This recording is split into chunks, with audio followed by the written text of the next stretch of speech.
Oi pessoal, professor Marcelo Carneiro, História de Israel. Vamos falar hoje sobre o período final do governo dos Asmoneus e a chegada dos romanos na Palestina. Alguns aspectos muito importantes devem ser levados em consideração. Primeiro, apesar dos Asmoneus serem judeus e serem então um período em que os judeus estavam no controle da Palestina e especialmente de Jerusalém, não havia dominação estrangeira, eles tinham pleno domínio do templo, a religião estava plenamente funcionando. Não foi um período pacífico, um período de luta entre grupos, disputas de poder, muita violência, perseguição aos opositores, ou seja, não foi o melhor período de Israel também. Mas, ainda assim, foi um período de produção intelectual, um período de grupos que surgiram fazendo coisas novas. Então, é um período dúbio, um período curioso, e vocês vão ver que os governantes asmoneus, eles eram extremamente violentos, cruéis com seus opositores, com aqueles que eles achavam que tinham que perseguir. Isso fez com que, quando os romanos chegassem, esse é o segundo aspecto que eu quero chamar a atenção, a chegada dos romanos, fez com que a população, de um modo geral, não visse os romanos como invasores, mas, de fato, como libertadores. Quando eu digo que grupos se digladiavam e muitos morreram, devemos sempre pensar o seguinte: as elites buscavam poder, o povo estava a reboque do poder. Então o povo era mobilizado e até manipulado para seguir este ou aquele grupo, e no final das contas todos sofriam. Quando Pompeu então entrou no templo em 63, havia, na verdade, um sentimento de que tinha acabado realmente uma era e era melhor assim. Parecia que Israel não sabia lidar consigo mesmo, não sabia se administrar. Triste, mas é um fato que ocorreu.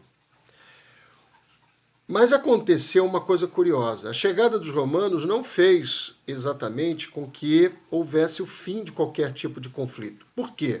Porque os romanos não administravam diretamente os povos conquistados. Eles apenas delimitavam que eles agora eram os soberanos, os suzeranos, e o povo conquistado se tornava vassalo, logo, então tinha que pagar tributos, tinha que render as honras, mas o governo era local. Por isso, você vai ter ali, naquele período, logo depois da chegada de Pompeu, uma forte disputa entre asmoneus e herodianos, que são idumeus. Os idumeus, eles são meio edomitas, meio judeus. Então Herodes não era um judeu puro, vamos chamar assim, vamos dizer assim. Isso muitas vezes ficou marcado na história dele, nas críticas que eram feitas a ele.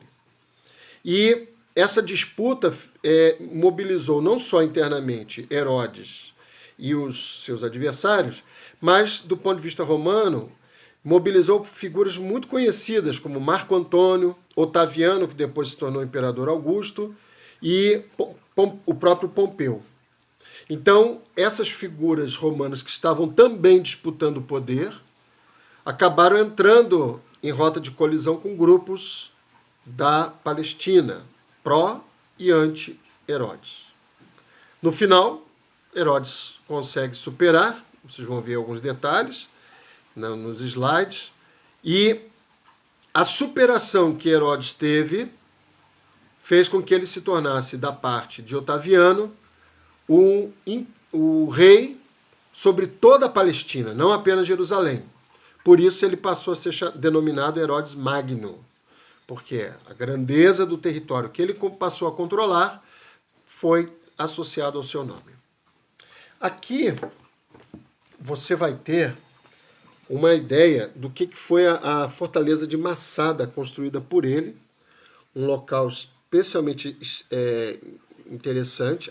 Aliás, perdão, aqui não é Massada, aqui é o Heródion, onde ele foi sepultado, né? E Herodes construiu um grande templo. O Templo de Jerusalém passou a ser conhecido como o Templo de Herodes.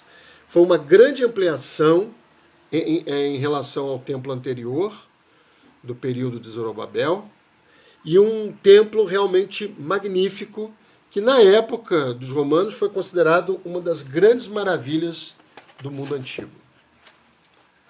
Herodes, então, faz um governo com várias obras arquitetônicas, ele constrói uma cidade no mar chamada Cesareia Marítima, ou seja, em homenagem ao César, e consegue, até o fim da sua vida, em 4 AC, governar com certa tranquilidade. Ao mesmo tempo, Herodes era muito paranoico e ele chegou a mandar matar filhos porque achava que estavam conspirando contra ele. Isso deu a ele a alcunha de matador de crianças, que no Evangelho de Mateus acaba sendo levado às últimas consequências, dizendo que ele cometeu um massacre de crianças em Belém. Fato nunca comprovado historicamente, porém relatado no Evangelho.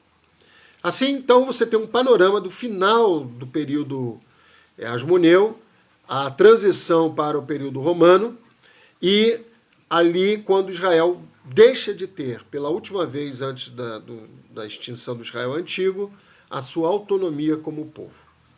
Um grande abraço e vamos continuar em frente, estamos quase no fim da história do Israel antigo.